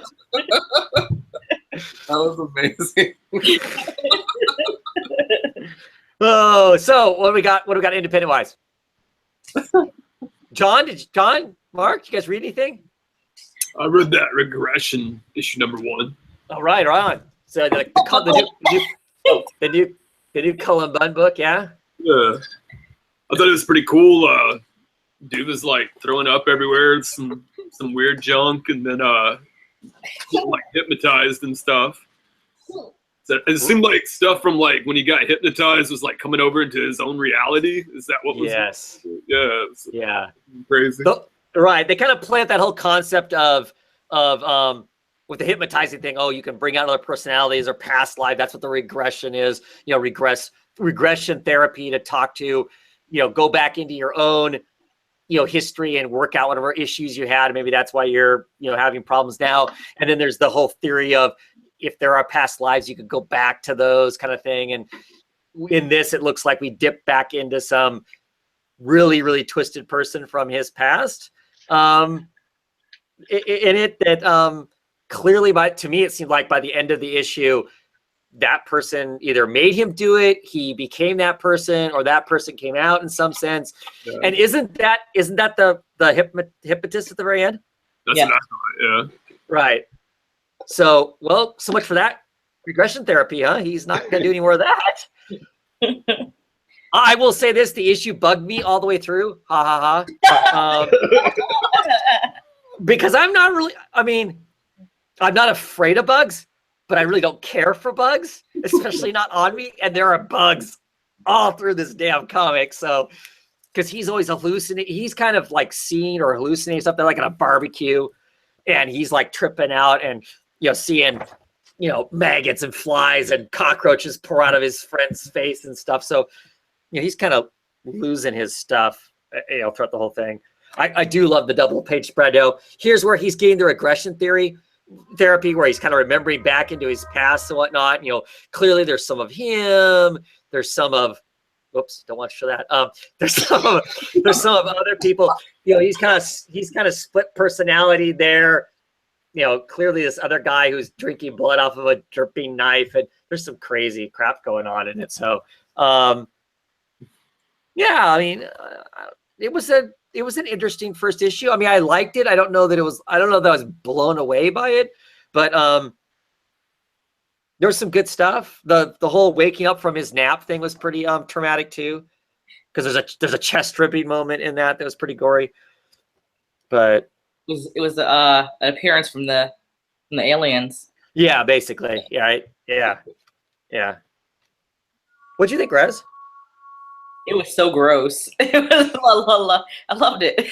I was like, it's crazy seeing this guy pretty much be tormented by this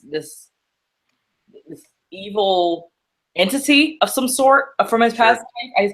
In the book he kept saying how he didn't believe in reincarnation.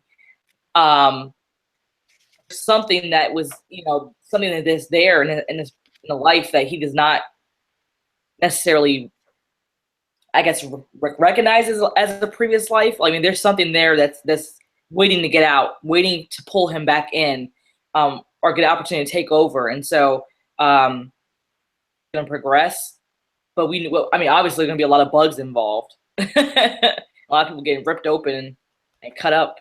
But yeah, I enjoyed it. Yeah, you're right. It wasn't the most stellar issue of the week, but it was the most shocking as far as Yeah. how grotesque it was. Yeah. Oh, for sure. So Yeah. definitely It. shock value.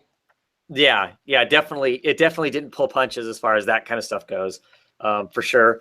You know, there's this weird symbol. It's on the back of the book. It's carved into the chest of the guy at the very end. Nice tattoo.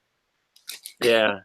So I don't know. I'm on for a few issues anyway to see exactly what goes on and you know, how grim are we going to take it? And, you know, how is this guy going to deal with the fact that he's got this other personality? Now it seems like the regression therapy, all it did was bring it out even worse, where he was hallucinating before seeing the creepy stuff. Now it's the whole guy is out talking to him. I mean, there's that whole scene where he wakes up from, you know, taking his nap, and this other person, I gotta cover up some more bits. This other personality here is, you know, talking to him, and of course he's gross. He's got bugs crawling out of his teeth and whatnot. And he's clearly some sort of sadomasochist, you know, likes to, you know, do all kinds of wicked stuff and whatnot. So, but it was interesting. All right, Travis, for you two, since you order basically off of like a little bit on what they say for a blurb, or you do it through just the artist or writer, what do you think of the books then when they kind of tell you this is this, and then there's a quick turn, like, you know, right at the beginning? So it's not exactly what you thought you were getting. You know, I guess I'm okay with that, because I mean, I can't expect what's written in that little, you know, because we're basically getting the equivalent of a of the little blurb that would be in your previews magazine. That's literally what we're getting, and that's all you have to kind of go with. You hope that it matches up to that to some sense, but I always have kind of an expectation, more so now with all the, you know, for the years I've been doing it this way, an expectation that it's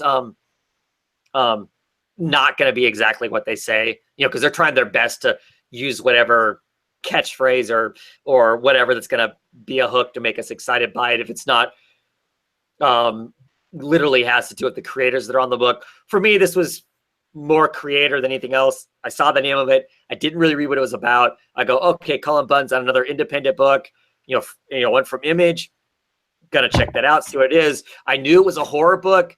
I've liked his other horror work, so I figured, okay, I'll give this a shot. You know, I rely on that in that case. When it's creators, I have no idea who they are, and it's like the cover art caught my eye, and then I read the blurb, and the blurb has something in it. Then I'm hoping to go with whatever that is. If it takes me someplace else and it's good, great. I love the surprise.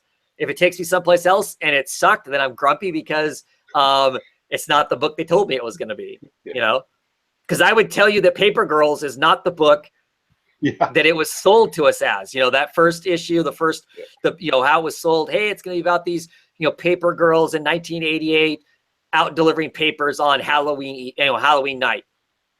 Okay, cool. And that is technically what the very beginning was, but that book is nowhere where that book, where we thought that book was going to be at. But happy as can be because the book's a blast. So, all right. Yeah, I feel pretty much the same. Like, I feel like if you know, if the book tends to describe it in a particular way where I'm more appealed, I find it more appealing, and then I grab it, and then it's completely different. But it happens to be a good different, and then I'll stick on with it. I'll stick to it. But you know, I go to a lot of books, and I don't even look at the blurbs anymore, and I just look at the creator and the writer. And if it's somebody I don't, like I said, recognize, then yeah, I guess the covers are a huge thing too. The covers, and then maybe I'll try to track down a sample or find, you know, do research on the writer. But usually I notice that when I do look at these samples, that ends up giving away half the book. Okay. yeah. Yeah, because a few of these comics I've read samples of, and I regret doing that because I read most of the book at that point. Yeah. The first issue. Yeah. I definitely, if it's a book I already know I'm getting, I stay the heck away from that. I mean, it's cool they have that in the back of the book. If you had no idea it was out there, or you're not paying that close attention, or you didn't necessarily have an interest, to be able to read the beginning of it and go, oh, that's what it's going to be, or whatever. So, you know, that's helpful. But like for me personally, if I know I'm getting the book anyway, if there's a preview, I don't read a single lick of it, because that's the feeling I get, because you're reading the pages you've already read, and it's like, oh man, the first quarter of the book I've already read. It's kind of a bummer sometimes. So yeah. All right, next. Which is why I didn't get, what's that book? You asked about it on my video that I didn't pick it up. Did you pick it up, Mike? I'm trying to remember which one it was. Empire. What was it? Secret Empire. Yeah. No, not Secret Empire. Oh. No, it's the indie book by one of the Luna brothers. Rez, did you get that? The people who wrote Alex and Ada, the creators who did Alex and Ada. Eternal Empire. Eternal Empire. Did you get that, Rez? I got the first issue. The second issue doesn't come out till next month, correct? Right. Yeah, but I got the first issue. The first issue, I have to say, like, the first thing that I gravitated towards was obviously the art, because I recognized it immediately from Alex and Ada. But for some reason, that first issue just didn't have anything going on really. It was just very, very, what's the word? It just had nothing going on, and I just didn't know what to think of it. But yeah, did you read Alex and Ada in singles, or did you read it in trade? I read it in trade. See, that's how I read it too. I didn't pick it up in singles because first glance at the art, quite honestly, does not excite me. It doesn't. To me, it feels very flat and lifeless, to be truthfully. Isn't it like a web comic kind of new age? Talking Heads, yeah. Yeah. And so, I didn't get Alex and Ada. Of course, people were getting Alex and Ada, talk about how great it was. So I picked up in trade. Loved it in trade because I could just read right through it. But I quite honestly, if I would have read the first issue of Alex and Ada, I would have never touched the rest of it. I mean, I wouldn't have bought. If I was buying it off the shelf, I wouldn't have made it past issue 1. So I decided when this was coming out, you know what? I just have a feeling that this may be good, but I have a feeling it's going to be the same way. So for me, I'm waiting for trade. I hear people say it's great. I'll pick it up and trade that way. I can consume it quickly because I think it has a dryness to it visually for me that I have to have a lot of it there to get through, to start out with, to really be excited about it, I think. Now, saying that, I loved Alex and Ada. It was a great story. The 3 trades of it were just great. It was lots of fun. Really enjoyed the heck out of it. So I'd expect that this is possibly going to be the same sort of thing as far as it being good in what it is. But yeah, I was pretty sure I want to wait to read it kind of all at once, kind of a thing. All right. Alrighty. Any other indie books? Black Cloud. Number 2. I like this. I like the first one better. First issue is better for me. This one, yeah, this one seemed disjointed. Just in the layout, not the layout, but the way the characters were talking to each other. I mean, there were some revelations at the end where we found out that she's been locked out of this world, this alternate universe, magical world, which I found that to be really cool, knowing that. And then she tried to go to an old friend that she abandoned. Apparently, they had some kind of situation going on where she kind of helped them start up a rebellion up against, up against some people in her world. But then she just totally disappeared after she set the rebellion. She helped them set up the rebellion. Just disappeared, left them to just fend off for themselves. And then now she's gone back to the one woman that was on her team, and she's like, "Hey, can you help me?" And the girl's like, "No, but you can find out. You know the ways of the old people and all that other jazz." And I was like, that's pretty cool. But that was just literally the only situation or part in this title that I found interesting.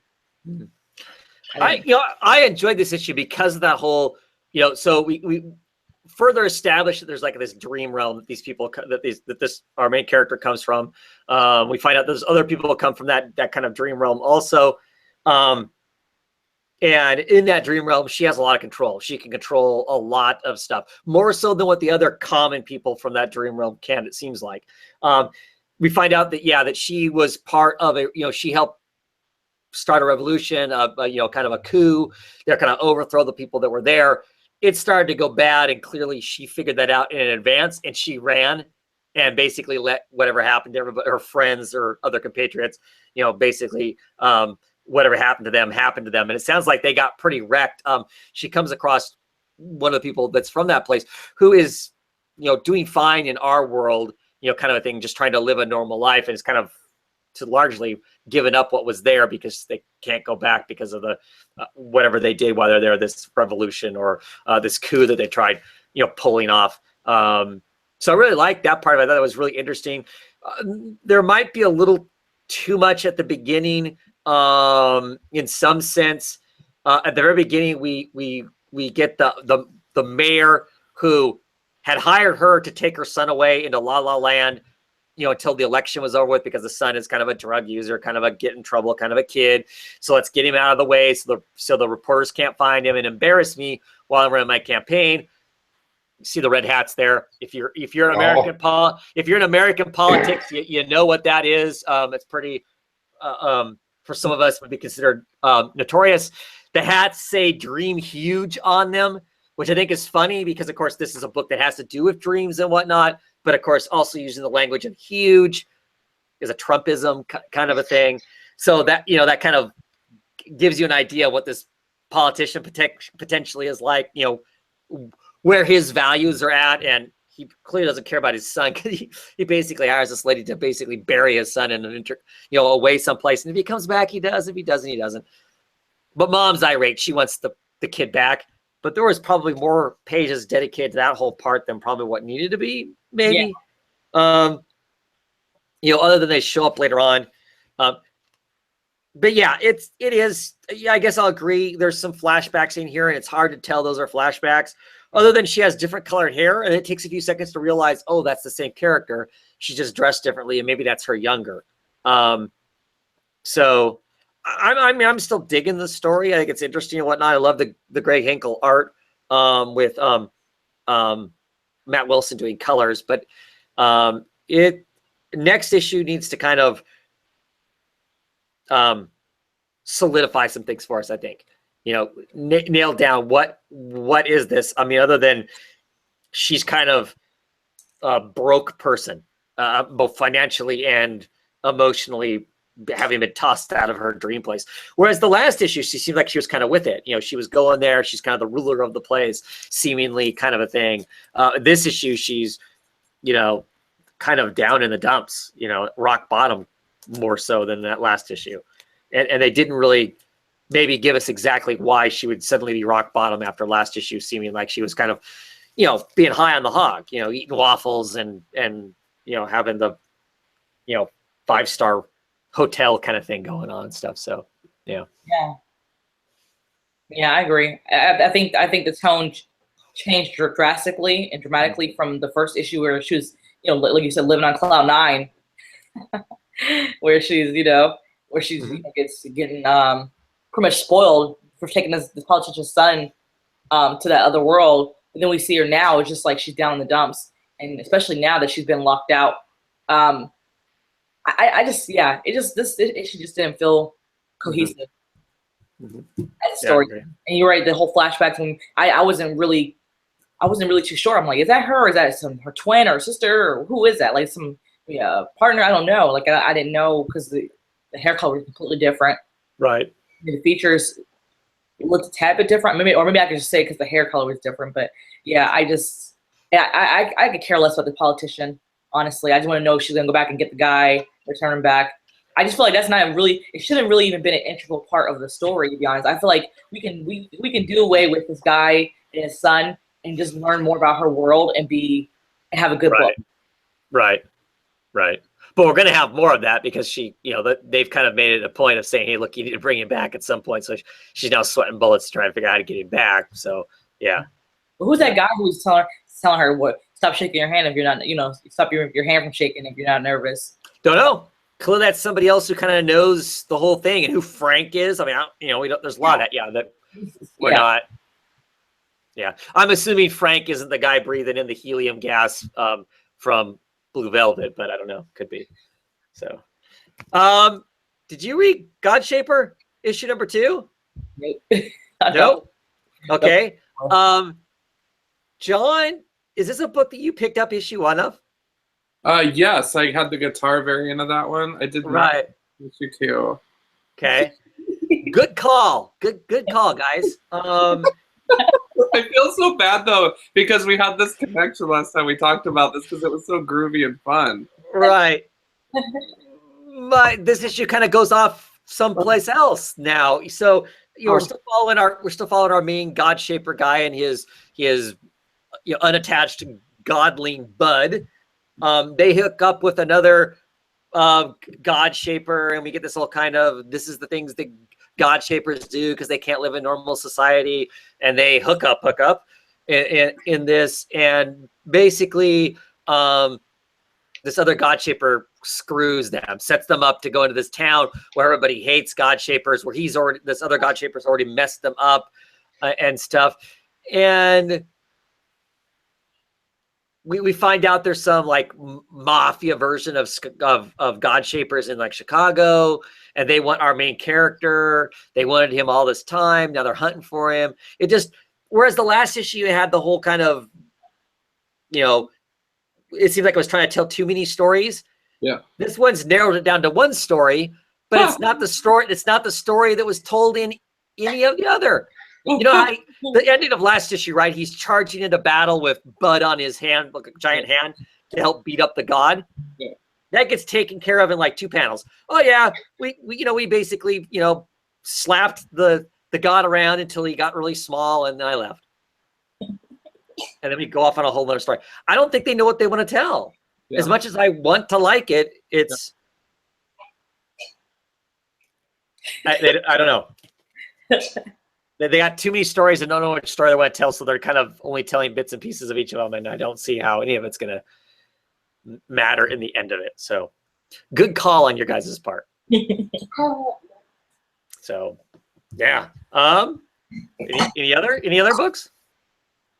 I had this. I don't know if you picked up this book, Medicine. Nope. Medicine. Get it? Medicine. Yep. Yeah. That's awesome. I got this new Action Lab Danger Zone book. It's the first issue, and it's so crazy. It's about these villains who decided because they were tired of not being able to get sufficient health care. They said, well, you know what? We're going to go ahead and and form this group, this health group, where we're allowed to have doctors who can, bring us back to optimal health, so we can keep going on and doing bad things. And so, we have these doctors who have trained, and now they have this. Apparently, the guy who started this organization, he has this one virus of some sort that he released upon his doctors, so that if they decide to try to leave, it's not working for them, then they immediately have a seizure, a stroke, and then die. And so, yeah. So now, two of these doctors want to actually stand up and fight against this leader and be able to win back their freedom. But I liked it. It was pretty lengthy. I know it's the first issue, which usually that's the case with new issues. But overall, it was a really good book. I really enjoyed it. Well, it sounds crazy. Yeah, I wouldn't mess with a doctor. Somebody who's going to be working on me. I don't know. Yeah. And they have people in here dying. They have superheroes dying in here too, like villains dying left and right. It's crazy. So it is a super powered book. Yeah, it's definitely a superhero book, but definitely where the villains are like the main focal point as far as. So, and that's from Action Labs, you said? Yeah, Action Lab, Danger Zone. I like the first issue. I liked it a lot. I'm glad I ordered the other additional issues. I may have to see if I can track that down. I love reading other companies doing superhero books. There's not enough of that because I like the superhero genre, so I'm always curious to see somebody else doing it. So yeah, exactly. Cool. Interesting. Did you read Cross Kings? I checked, but I checked my thing. I was like, where the hell is my Cross Kings? I don't know what the deal. They didn't get my free comics either. Oh, no. I was like, what in the crap? I emailed them. I'm like, excuse me, where are my free comics? Like, why are they not here? Okay, so I'm always nervous about pulling books out because of like last week where half the books I got you didn't get. Another excellent issue. I won't talk about it tons, but another excellent issue. Interesting because when we started reading this, I kind of thought that the people who were in the Grass Kingdom were maybe the bad guys. And some of them are screwed up. There's no doubt about that. But now it's sounding like, or at least because we're getting the story from their perspective, the city that's across the lake, that sheriff and stuff sounds like bad news. I mean, they sound like the bad guys. Like they're just looking for any excuse to come in and, shoot the place up or whatever. So really interesting. We find out who the girl is. We find out what her relationship is to the other town, which of course is going to cause serious heartache in the Grass Kingdom. There is some gunplay involved in this issue, and yeah, it's interesting. I really like it. It's cool. The beginning of it, we have a flashback to a prior time in the Grass Kingdom. It's in the 1920s, and they're running moonshine, and there's this running gun battle, a la Bonnie and Clyde kind of thing. So we continue to see that this plot of land has been fought over, and people have been murdered here, basically since the beginning, kind of thing. So they keep reestablishing that part of the storyline too, which is kind of cool. So yeah. Interesting. Good stuff. So do you want me to show the other comics that you didn't get this week, Russ? Did you happen to read Copperhead? Oh my God. You got to tell me to get that. What's going on? Oh my God. And you're sure you ordered all these? I know I did because I put them in my cart. I usually, how I'm on Twitter. Like, what are you guys getting? Okay. It's just it's good stuff. She hasn't quit being sheriff. I mean, she said she was quitting, but she's not really quitting. Kind of a thing. She's off. Doing her investigating. Trying to figure out. Who killed the mayor? Is it was it a professional hit? Was it some tryst between lovers? That sort of stuff. So she's off playing detective while the ex husband / boyfriend, whatever he is working his way still to getting to Copperhead to, I don't know, either find his treasure or wreak his revenge on his ex-wife. I'm not sure exactly which his motive is yet, but we find out just how brutal he is in this issue. So interesting and stuff, but good stuff. You still miss the Gosling art, but this art's getting better, or the story's growing me on enough that I ignore the faults of this art versus the old artist on it. So yeah, I did like the old art better. Yeah. Any other books, Rez, you want to talk about? I have mine. I'm assuming nobody else has got any other books they want to talk about. Nope. No. This is a light week for me. Light week, okay. I can't read. That's because you were smart and didn't get that Godshaper book. Yeah. Go ahead, Rez.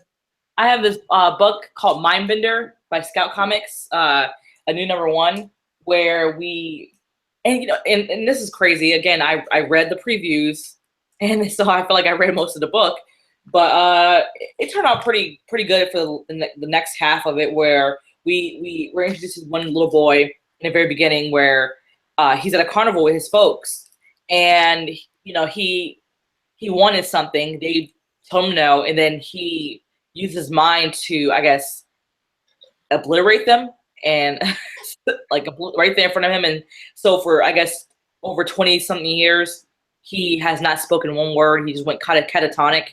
And while he's at this hospital, this new doctor has come in, and she's going around doing her rounds with the patients, and she's talking to him, trying to get him to open up and actually talk.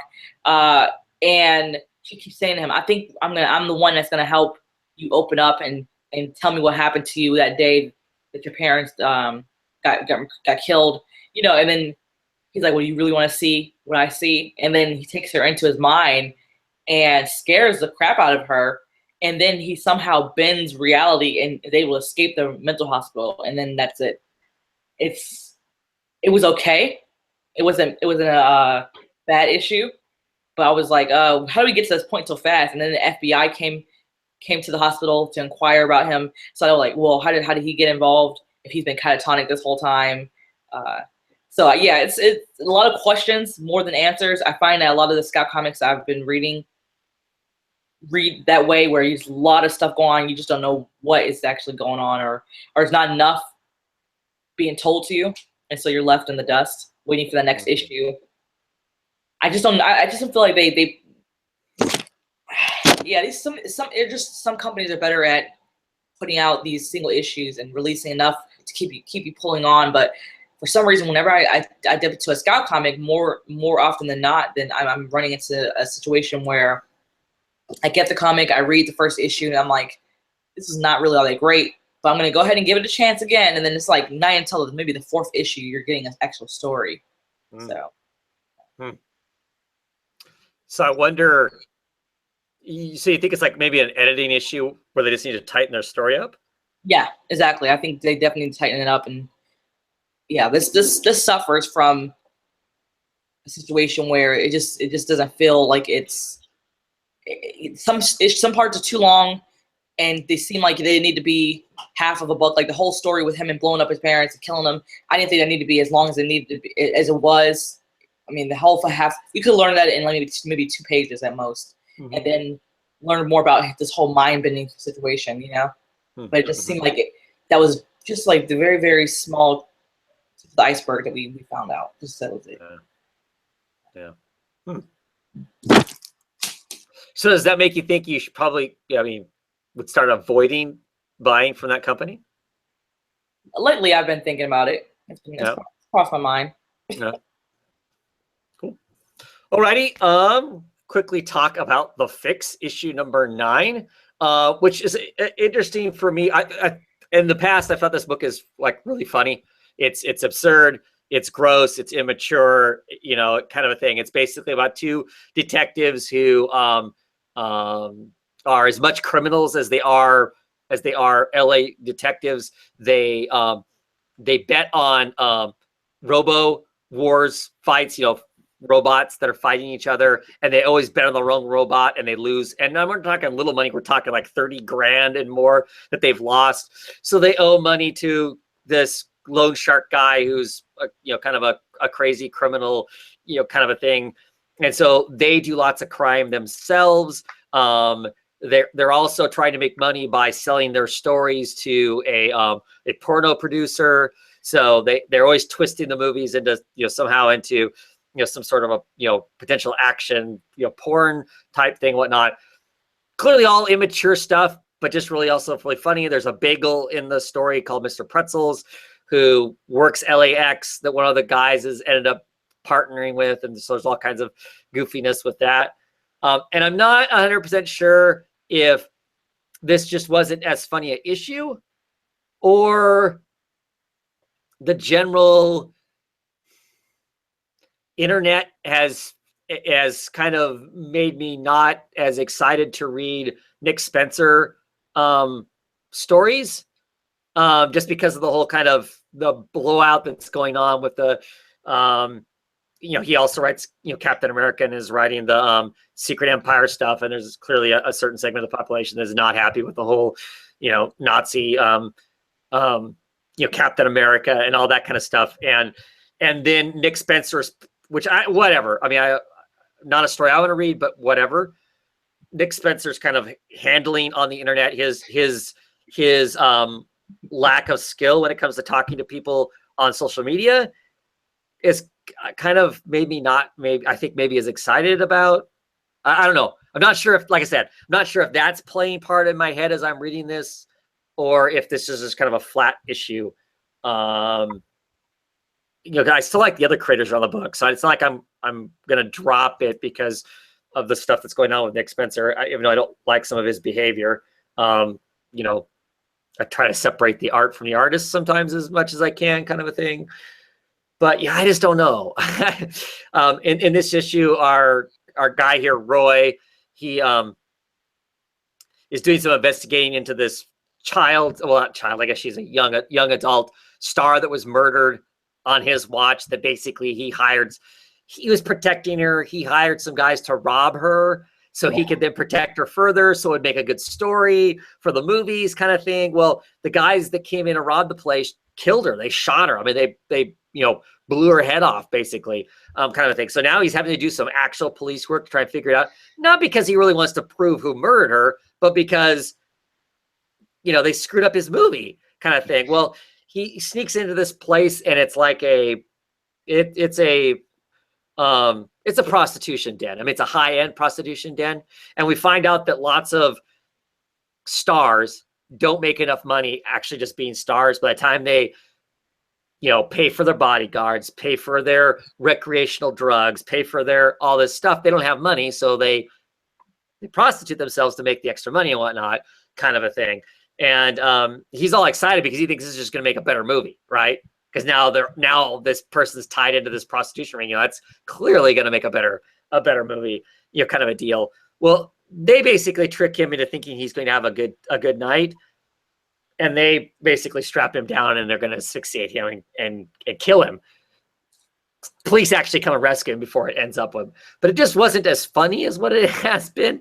I don't know if it's the break, like I said, or if it's the kind of the Nick Spencer stuff bleeding through. So now I don't know if I'm reading the politics of the day into it, or like I said, or if it's just a flat issue. It's just really hard for me to tell. It's one of those things where I'm just having a problem deciding what the heck that is. I have recommended this book in the past. I think the first trade worth is funny if you like kind of juvenile humor in a sense, but thought it was funny. So I don't know.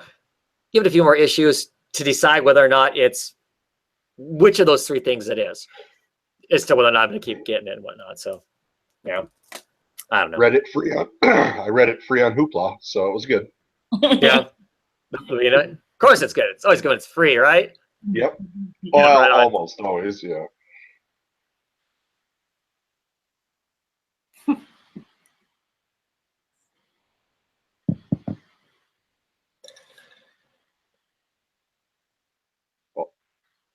And Gone? Travis took off. Whoa. Travis, before the show, Travis did have some issues with hearing us on the internet, so he was working on that. We'll give him a little bit of time and see if he pops back. Otherwise, does anybody else have any books? We're still going. I have Red Line by Ani All right. It's a this book is I feel like it's so similar in a way that you guys describe Fix as. It's like really gross humor, very juvenile, and it's funny. Except this is like more military oriented instead of, I guess, the whole cop thing. We still have this main character, Coyle, I believe, who is trying to search and track down this weird necklace that he sees a lot of the women wear. We had this one suicide bomber from last issue. So he found out that this one guy was gifting prostitutes that he would be with this one necklace. He finds out later on in this issue that the necklace was actually made from the bones of these aliens that they're fighting over there on Mars. So that was pretty cool learning that. In between, you see the sexual humor and the gross humor between the two, and then we also had one guy usurp Coyle by writing him out so he can become the superior of Coyle. And then we see this one alien race kill 4 military individuals, and then it was broadcast on the news, and apparently, I guess they decided to highlight on the news how they were just glad that the dog was still living. So, forget that the soldiers are the important lives. The dog is more important for them. But we're just glad that our first dog on Mars is still alive. So, it's a pretty good book. This issue, I think, was the most, I guess, unappealing, I guess, or just least interesting issue of the series so far. But yeah, it was pretty cool. We did get notification from Oddfellow Thoughts. He lost power at his house. So we'll keep running until he rehooks up, because to the best of my knowledge, he's the only one that can end this. Yeah. So I'm not entirely sure how this will end. It brings down YouTube. This is crazy. I know. Either. All right. Oh, okay. So, yeah, this will be a very interesting show for all. Did you of us. see the update, Mike? So That it's still out, not just a power bump. Ooh. You guys still live though, right? Yeah. Yeah, because it says it's still live. Because I don't think this ends until Travis says it ends. So, I mean, if people do have to leave, go ahead and go. I will sing and dance on Travis' show until he can get back. Because I'm guessing he might have to jump on with his phone if he has the ability to. But because I know some of us have multiple ways of getting on. It says we're live now, so Yeah. Yeah. So we'll just keep running on the live. Rez, don't you have any shark books this week? No, unfortunately not. I wish I did. Right. It would be nice to have the Atoll. That was a really pretty decent book. The only one left around that's decent. Hookjaw, thankfully, ended. Okay. Yeah. I do have 2 more books I could talk about, I suppose. Yeah. You guys Go wanna ahead. hear? I read Hillbilly from Albatross Funny Books, by Eric Powell. And it's, it's going along. I mean, it's kind of hard to believe that the first 2 issues sold out so fast that they had to reprint them, and then of course everyone stayed on the series since then. But it's just like each story is a one-off, so you don't really have this sense of urgency. Like you have to get every single issue when it comes down to Hillbilly. I do like the illustration style by Eric Powell. I like the little short bit stories where we see the main character Ronell get into different troubles or